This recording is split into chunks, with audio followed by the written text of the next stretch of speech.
I didn't move here to stand out. In fact, I moved here to disappear. After 20 years designing tactical systems for special operations, some of which still don't officially exist, I thought I'd earned a little silence. I bought a modest house at the end of a cul-de-sac in a suburban neighborhood so aggressively average it practically screamed anonymity. My plan was simple: fix up old motorcycles, maybe take a few small consulting contracts under the radar, and live out the rest of my days in peace. No headlines, no agencies, and absolutely no HOA drama.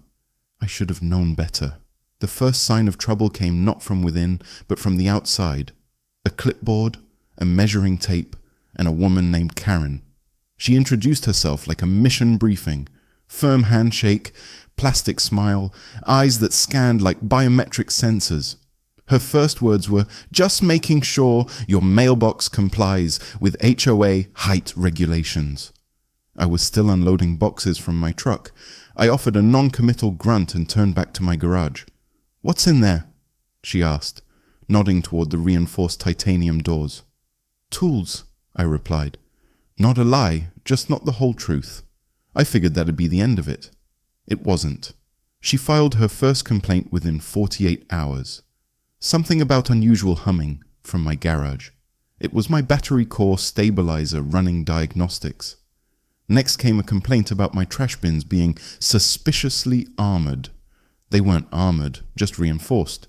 And then she filed one for intimidating landscaping. I used gravel instead of mulch. I tried being nice. I waved when I saw her. I didn't escalate, but people like Karen don't need a reason to escalate. They just need proximity. The real surprise wasn't Karen, though. It was Eli. Eli lived 2 houses down. 10 years old, mop of curly hair, always wearing a t-shirt with a dinosaur or a spaceship on it. He'd pass by on his scooter, slowing just a little near my driveway. At first I ignored it, but one day he stopped altogether, staring at the garage like it was a spaceship. I cracked the door open just a bit, gave him a nod. "That thing you built, is it a robot?" he asked, wide-eyed. "Kind of," I said. "It's a tool that thinks." He nodded solemnly, like he'd just been entrusted with the launch codes. Most kids his age ask too many questions. Eli asked one, then came back the next day with a drawing of his own security robot, complete with laser eyes and a cape. I laughed harder than I had in years. I didn't tell him what I really built in that garage. Tools, yes, but also prototypes meant to save lives in places the news cycle forgets. After a while, the hum of diagnostics and welding torches became background noise to him. He'd sit on the curb and sketch while I worked. Karen didn't like that. One afternoon, I caught her whispering to Eli's mum on the sidewalk. The next day, Eli didn't stop by. The day after, his sketches were missing from the front of my fridge. I didn't blame them. I knew how fear worked. It starts with questions, then doubts, then silence. People like Karen thrived on that kind of quiet. They shaped it into control. So I closed the garage. I installed blackout panels and restricted remote access. Every system inside went dark unless activated by my direct presence. I started operating like I used to, invisible, alert, and 2 steps ahead. But even that wasn't enough. Karen's concerns grew bolder. She proposed a neighborhood ordinance requiring garage inspections. "To ensure safety and transparency," she said, at the next HOA meeting. I sat in the back, arms crossed, and asked, "What exactly are we inspecting for?" "Secret robot armies." A few neighbors laughed. She didn't. From that day forward, she began walking by my house more often, sometimes twice a day. Once I caught her taking photos through the hedges. Another time, she faked losing a frisbee and asked to pop in real quick. I tossed it back over the fence without a word. I told myself she'd get bored eventually. I was wrong. Karen wasn't just curious. She was on a mission. And while I had seen my fair share of extremists in my life, I had never encountered someone so determined to unmask a perceived threat that didn't exist yet. What she didn't realize What she couldn't have possibly understood was that I wasn't hiding something dangerous in that garage. I was keeping the danger out, but lines were being drawn. The neighborhood wasn't sure what to believe anymore. The whispering grew louder. People began crossing the street instead of walking past my driveway. And Eli? He still glanced over once in a while, but now with a quick, nervous smile and a mother watching from the porch. I had moved here to disappear, but it was too late for that now. I didn't sleep much after that week, not because I was afraid.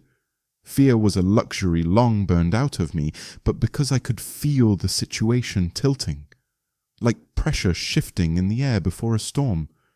Karen wasn't bored. She wasn't retreating. She was regrouping, and I made the mistake of underestimating how far she was willing to go. It started with a note taped to my front door. Garage audit scheduled for Thursday. HOA compliance initiative. Be prepared for inspection. No signature. Just the HOA logo printed from a copy machine that had clearly seen better decades. I stood on the porch, holding the paper like it might catch fire in my hand. She wanted inside. Not metaphorically. Literally. The following night, I attended the HOA meeting out of sheer principle. I took my usual spot in the back row, near the coffee machine that hadn't been cleaned since the Bush administration. Karen stood at the front beside a projector that displayed exactly one slide, a blown-up version of my garage door. "This is what we're talking about," she said, pacing like a TED talk on paranoia. "Industrial-grade locking mechanisms, opaque barriers, no transparency. This is not what community safety looks like." A man with a receding hairline and a name tag that read Phil, HOA treasurer, cleared his throat. I think he just likes privacy." Karen spun like he'd cursed at her. "Privacy is important, but this isn't privacy. This is secrecy, and secrecy leads to danger." I raised my hand. Slowly. She narrowed her eyes but nodded. "I'd like to clarify something," I said calmly. "My garage is not a meth lab, nor a bomb shelter, nor a robot uprising in progress. It's a certified private workshop approved by the city under Residential Zoning Clause 8.3. If anyone would like to read the document, I've brought copies." I held up a folder. No one moved. "Also," I added, "if you're that concerned about what's behind my garage door, maybe we should inspect Karen's browser history next. Just for balance." A few people laughed. Phil snorted into his coffee. Karen didn't blink. "This is not a joke, Mr. Dawson," she snapped. "You could be endangering all of us." "Only if someone's stupid enough to break in," I said, smiling just enough for it to sting. Her jaw tightened. I'd hit a nerve. The board agreed, reluctantly, that unless I was found in violation of a specific code, no inspection could be forced. That didn't stop Karen from glaring at me like she was already drafting the next 10 complaints in her head. After the meeting, I walked home under a quiet sky, but I didn't make it 10 feet before I heard it. "Mr. Dawson." I turned. Karen stood at the edge of the clubhouse walkway, arms folded, face taut. "You think this is over?" "No," I said. "I think you're going to keep pushing until something pushes back." "I'm doing this for everyone's safety." "No," I corrected. "You're doing this because you don't understand what you're looking at. And when people don't understand something, they either leave it alone or they try to control it. I don't trust people with secrets, and I don't trust people with clipboards." We stared each other down for a full 10 seconds. Then she turned on her heel and walked into the dark. That was the last time she spoke to me directly. The next few days were quiet, but not in the way I liked. A forced quiet, the kind that meant something was brewing. My motion sensors began pinging at odd hours, low, deliberate movements just outside detection zones. Someone had tossed a ball over my fence and didn't come to retrieve it. My trash bins were moved half an inch from their usual spot. Petty but precise. She was testing boundaries. Then Thursday arrived. There was no inspection, no HOA, no clipboard committee, but there was a breach. 2:03 a.m. My silent alarm tripped. East perimeter. The doggy door. I don't own a dog. I rolled out of bed, already half dressed from years of habit. The garage feed on my tablet lit up, and there she was, Karen, in full black workout gear, elbow deep in Crisco, dragging a yoga mat across my epoxy floor like she was reenacting Die Hard, with less grace and more grease. She muttered to herself as she crawled, "Unauthorized storage, probably illegal, no compliance badge." I didn't move. I just watched. The prototype targeting system chirped online. A low hum filled the garage as the motion grid activated. She was inches from the crate marked, "Do not disturb unless you're tired of breathing." The suppression net primed. I had 90 seconds to shut it down before it wrapped her up like the world's angriest spring roll. I bolted, out the side door, down the gravel, and into the garage. "Voice override!" I barked. The system paused. Karen shrieked as the emitters retracted. She scrambled behind a workbench, slipping on the coolant spill I'd meant to clean earlier, and then she saw it. The tactical prototypes, the armored gear, the tools labeled with serial codes and test batch numbers. "I knew it!" she shouted. "You're building weapons!" I exhaled slowly. "That's a smart wrench. It adjusts torque based on vibration feedback." "You're lying! You're trespassing.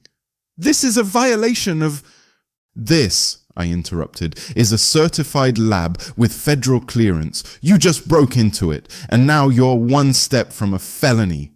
She looked around, suddenly aware of how out of place she was. Synthetic grease smeared down her leggings. A comms wire was tangled around her ankle, and one of my surveillance drones was now hovering quietly in the corner, watching. Her voice dropped to a whisper. "You're not supposed to be here." I met her eyes. "Neither are you." The silence after the incident was deafening. Karen didn't scream. She didn't call the police. She didn't even threaten a lawsuit. Not immediately, anyway. She just stormed out of my garage, trailing a thin line of synthetic grease and shredded dignity. I stood in the doorway long after she disappeared into the shadows, the net launcher still retracting with a soft mechanical whir behind me. I didn't feel triumphant. I felt tired. I locked down the garage tighter than ever, triple sealed the entrances, ran full diagnostic sweeps every hour, and logged her biometric signature into my alert system. If she so much as sneezed within 20 feet of my property again, I'd know. The whole system would know. But it wasn't over. Of course it wasn't. By noon the next day, 2 patrol officers knocked on my door. "Mr. Dawson?" one said, polite but cautious. "That's me," I answered, stepping out onto the porch, coffee in hand. "Let me guess. Domestic disturbance complaint." They exchanged a quick look. "Just a routine follow-up. Someone reported a confrontation." I nodded and invited them in. Inside the garage, I queued up the security feed. The footage played. Karen crawling under the tripwire grid like a slug on a Crisco slip and slide, muttering conspiracy theories as she neared a crate labeled in large stenciled letters. "Do not disturb unless you're tired of breathing." One of the officers chuckled. The other tried and failed to stifle a laugh when she slipped and took down a shelf of non-lethal equipment. "Honestly," the first one said, "this is better than our training tapes." They asked what I did for a living. I gave them the vague but true answer. Consulting. Tactical systems. Government adjacent. They didn't press further, just asked for a copy of the footage for documentation, they said. But I caught the smirk. They left with a friendly handshake and a not-so-friendly warning aimed squarely at Karen. Still, the damage wasn't done echoing. The following morning, a new HOA flyer appeared in every mailbox, printed in bold red Comic Sans like a cry for help from someone drowning in bureaucracy. "Emergency community meeting. Unregulated military activity suspected. Who is he?" Subtlety wasn't Karen's strong suit. Out of principle, I showed up. The meeting room looked like a dentist's waiting area that had given up on its dreams. Karen stood in front of a projector, one hand trembling slightly as she flipped to a slide titled concerning observations. She launched into a monologue about community safety, secret government labs, and the unnatural stillness of my garage. "I've heard explosions," she said. I leaned forward. "I tested a sonic barrier shield once. It barely broke 60 decibels. You're harboring unlicensed tech. You're harboring a grudge." The room went quiet. Finally, I stood. "Let's be clear. Karen broke into my private, federally audited workshop, got herself tangled in a legal anti-intrusion system, and is now trying to reverse blame me because she didn't like what she saw." A few neighbors chuckled. One woman in a cardigan whispered something that made the guy next to her snort. Karen's face flushed crimson. "This isn't about me," she said. "This is about safety. No civilian needs biometric locks or infrared tripwires unless they're hiding something dangerous." I folded my arms. "Or unless they're trying to keep dangerous people out." That shut her up. For now. The board ruled in my favor, not because they liked me, but because facts are harder to fight than feelings. I wasn't violating any HOA codes, and unless they rewrote the bylaws overnight, they had no legal grounds to enter my garage. Karen left in a storm of whispers and muttered threats, but I wasn't thinking about her. I was thinking about Eli. He hadn't stopped by in days. No sketches on the curb, no curious questions, no wide-eyed wonder. His parents had probably seen the flyers. Maybe they watched Karen's slideshow and decided it wasn't worth the risk. I didn't blame them, but that didn't make the silence any easier.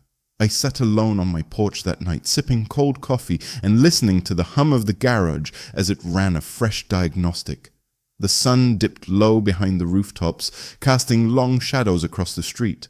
The neighborhood, once just background noise in my life, now felt like something else entirely, like a line had been drawn, not in sand, but in dust and suspicion. A door creaked open 2 houses down. Eli stepped out. He stood on the porch, looking both ways like he wasn't sure if he was allowed to move. Then he caught my eye. For a second I thought he might wave. He didn't, but he gave me the smallest nod. Barely more than a twitch, then turned and went back inside. I stared at the empty street long after he was gone. Karen had drawn her battle lines. The neighborhood had started choosing sides, and Eli, he was stuck in the middle. The days that followed were quiet in the most artificial way. No more flyers, no more HOA meetings, no more Karen on the sidewalk, squinting over a clipboard like a general planning her next invasion. But I didn't buy the silence. Karen wasn't the type to accept defeat. She was the type to regroup, and regroup she did. It started with the trash. One morning, I opened my bin to find an empty ammunition case. Wrong caliber, wrong manufacturer, and definitely not mine. I didn't even use that kind of round back in my active days. The casing still had a faint fingerprint smudge, like someone had worn gloves, and then thought better of it. 2 days later, I found a canister in my recycling bin, labeled Tactical Lubricant, Military Use Only, bright orange. Cheap label, probably printed from a home office in between watching conspiracy theory videos. It would have been laughable if it wasn't so calculated. I checked my footage, of course. There she was, 2:11 a.m., hoodie up, gloves on, crouched like she was auditioning for an episode of Amateur Espionage Weekly. She planted the items and then adjusted a fanny pack with glittery letters spelling out HOAENFORCEMENT. Subtle as a flashbang in a library. 2 board members came by that afternoon, sheepish and uncomfortable. Karen filed a complaint, one of them said she found suspicious items discarded improperly. I didn't say a word. I just played the footage. Karen planting the evidence. Karen slipping on her way out and falling headfirst into her own recycling bin. Karen struggling to untangle herself from a hose while still whispering, "I know what I saw." The board members exchanged glances. "We'll have a talk," one of them muttered. I didn't hold my breath. Instead, I made a call. Lieutenant Miguel Ramirez. We'd served together years ago, back when missions had no names and time zones were just suggestions. He was a field coordinator now, liaising between civilian contractors and military development projects. I hadn't spoken to him in months, but as soon as I explained what was happening, he burst out laughing. "This sounds like a sitcom, man." "It's turning into a siege. Want me to drop a Black Hawk on her lawn?" "Tempting," I said, "but I need something smarter." We built the plan together, a community security demonstration, sanctioned by the city under an experimental tech grant, legal, public, and entirely above board. Ramirez would bring in a civilian-facing demo team, I'd handle the neighborhood optics, and together we'd turn Karen's paranoia into an education seminar. The city approved the request in under 24 hours. Apparently someone upstairs had a sense of humor. That night, as I ran diagnostics in the garage, I heard a light knock. I opened the door expecting another complaint. Instead, I found a rolled-up piece of paper sitting on the mat. It was a drawing, crayons on printer paper, a robot, boxy and smiling, with Defender written across its chest and two kids standing beside it, arms raised like superheroes. One of the kids looked suspiciously like Eli, curly hair, wide eyes. The other? I wasn't sure. Maybe it was just another kid, or maybe, in his head, it was me. Taped to the back was a sticky note. "I know you're one of the good guys."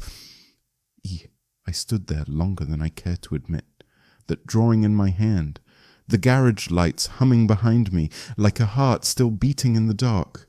Karen thought she was building a case against me, but what she didn't realize was that I had already been building something too, quietly, slowly, with purpose.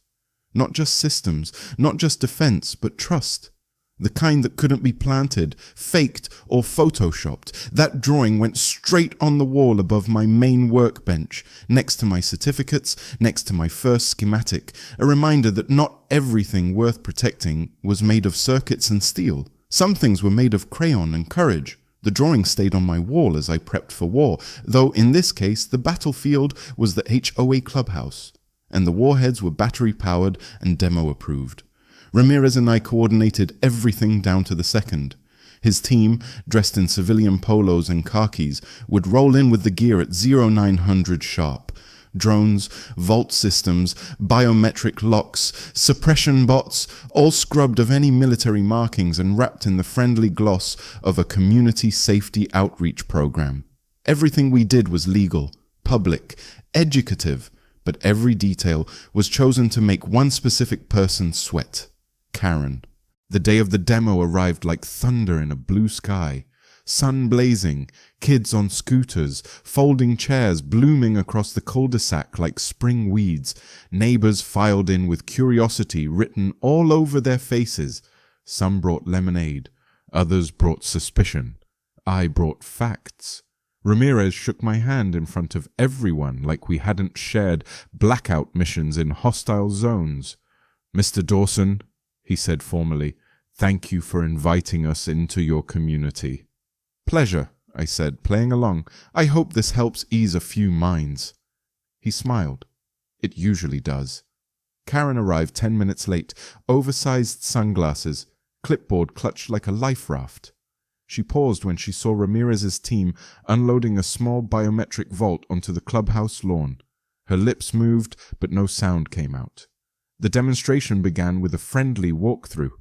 Ramirez explained the technology, how the vaults worked, how drones could secure a backyard without invading privacy, how tripwire systems could alert homeowners to threats without harming anyone. Everything was clean, smart, safe. Everything was also eerily similar to my own setup. A few HOA members whispered among themselves. One man murmured, "Looks just like Dawson's gear," to which someone replied, "Maybe he actually knows what he's doing." Karen was pale. She kept scanning the crowd, looking for someone, anyone, to share her panic. But the room was shifting. Then Ramirez pulled up a drone surveillance report. "This is a sample of unauthorized devices we've seen across neighborhoods," he said. "Some built at home, often illegal to deploy." He clicked to the next slide. Karen's drone signature popped up on the screen, unmistakable. Crude signal. No encryption. Funny thing, he continued. We intercepted one of these just last week, flying over a private workshop. Karen gasped, audibly. We traced it back to an origin point here in the neighborhood, Ramirez added smoothly. Could have been a mistake, could have been curiosity, but in the wrong context, it's a felony.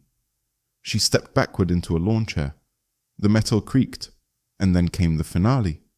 Ramirez handed the mic to me. Mr. Dawson, he said, would you like to demonstrate your latest prototype? I stepped forward, holding a small remote. Of course. I pressed the button. The garage door at my house, across the street, opened smoothly. A small platform rose from the floor. On it sat a device no larger than a Roomba, painted matte grey with soft blue LEDs blinking gently. It extended an arm and waved, then it projected a hologram in midair. Neighborhood Watch 2.0. We've got your back. There was an audible gasp. One of the kids clapped. Someone said, "No way!" under their breath. Karen looked like she'd swallowed a bee. The board president stood. Mr. Dawson, on behalf of the HOA, I'd like to thank you for this enlightening presentation. He handed me a printed certificate, purely ceremonial, but beautifully designed. It read, Certified Safe Resident, Community Technology Contributor. The same man who once asked if my trash bins were bulletproof now clapped me on the shoulder and said, Guess you're not hiding a missile silo, huh? I smiled politely. Karen disappeared into the clubhouse bathroom and didn't come out for 30 minutes. The day ended in laughter, lemonade, and a few dozen requests from neighbors asking if I could help install motion sensors or teach their kids how to build non-scary robots. The shift was seismic. A neighborhood that had once crossed the street to avoid me now offered brisket and solar panels. But the night wasn't over. I was back on my porch, sipping a victory drink, when my perimeter system pinged. A motion alert. I pulled up the feed. Karen, again. This time, she had a ladder. She was climbing up the back of my porch in broad daylight, 3 p.m., July sun blazing, dressed in black like she thought she could stealth her way through solar flares. In her hand, a manila envelope.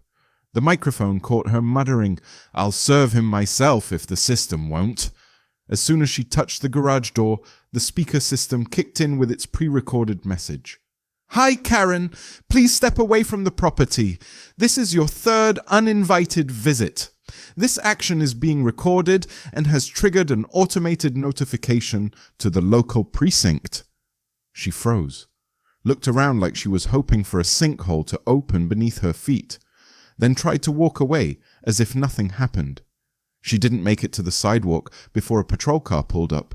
2 officers got out, casual, almost amused. They took the envelope from her, glanced at it, then strolled up to my porch.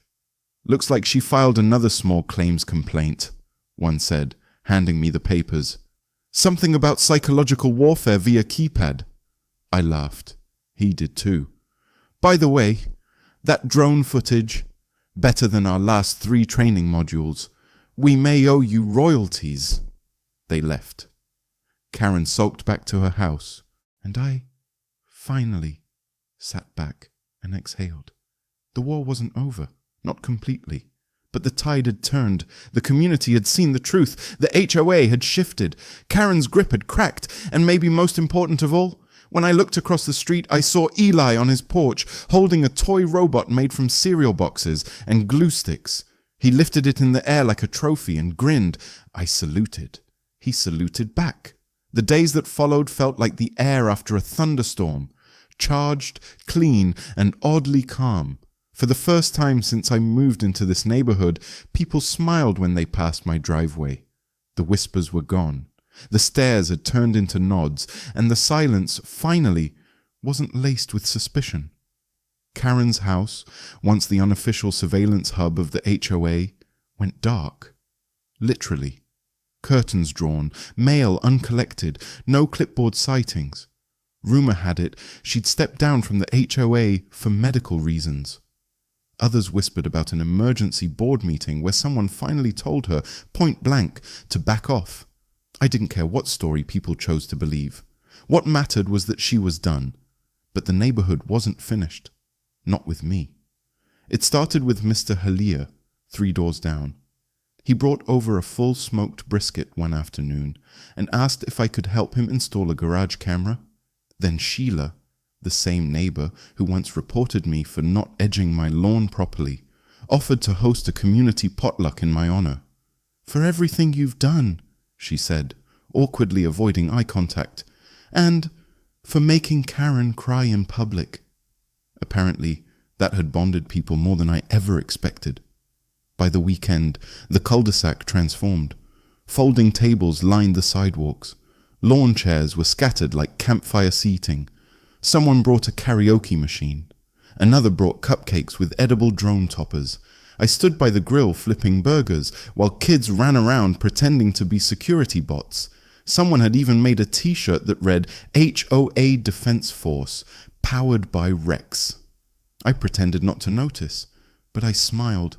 Eli approached me in the middle of the chaos, holding a plastic toolbox almost bigger than he was. "Want to help me build a motion alarm for my treehouse?" he asked. "Only if you promise not to point it at squirrels." "No promises," he grinned. Halfway through the event, the HOA board showed up. Not with complaints, but with a certificate printed on fake parchment paper and stamped with gold foil stars. It read, "Honorary HOA Defense Specialist, Defender of Driveways, Keeper of the Tactical Code." It was ridiculous and surprisingly touching. They shook my hand, posed for a few group photos, and then, in a quieter tone, the board president leaned in. "We're revising the HOA guidelines," he said. "No more surprise garage inspections. No more drone loopholes. You shut her down so hard, we're rewriting policy."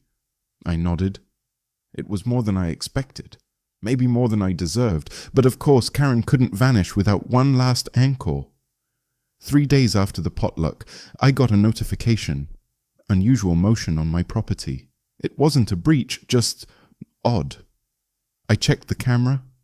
There she was, Karen, climbing onto my back porch using a ladder she clearly borrowed from a neighbor's shed, dressed in black again.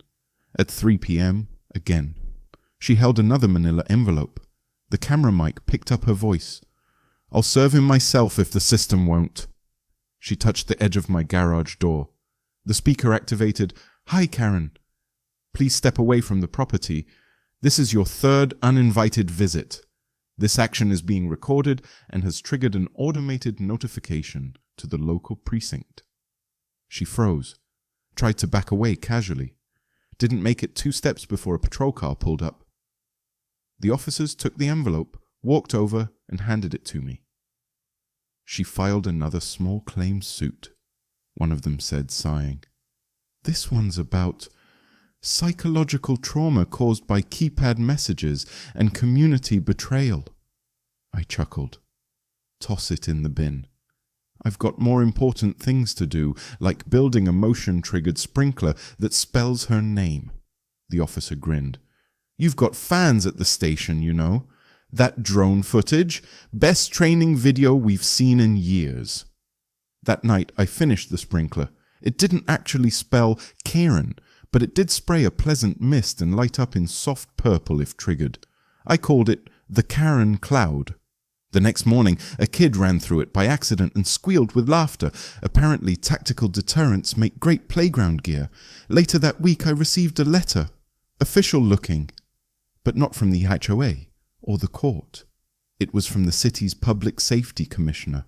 They thanked me for my role in the security demonstration and invited me to join a civilian advisory council on urban safety integration.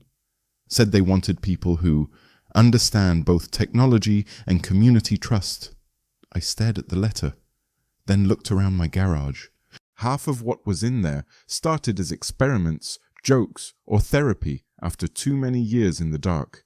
Now somehow, this bizarre HOA saga had turned them into community assets. It felt right. So I said yes. As for Karen, she sold her house 3 weeks later.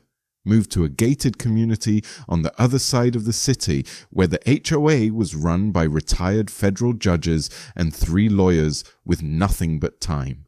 Probably the only place left where her style of control might be tolerated or litigated into oblivion. Her house was bought by a young couple. They knocked on my door their first week. "Hi, we were thinking of installing motion lighting. Would that be okay with you?" I smiled.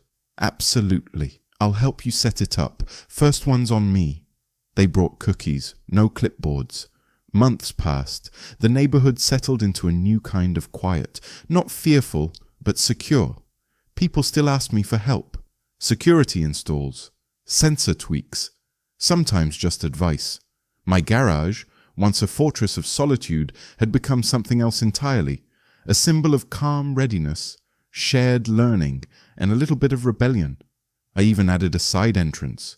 Clean floors, wall-mounted demos, workshop Saturdays for the local kids.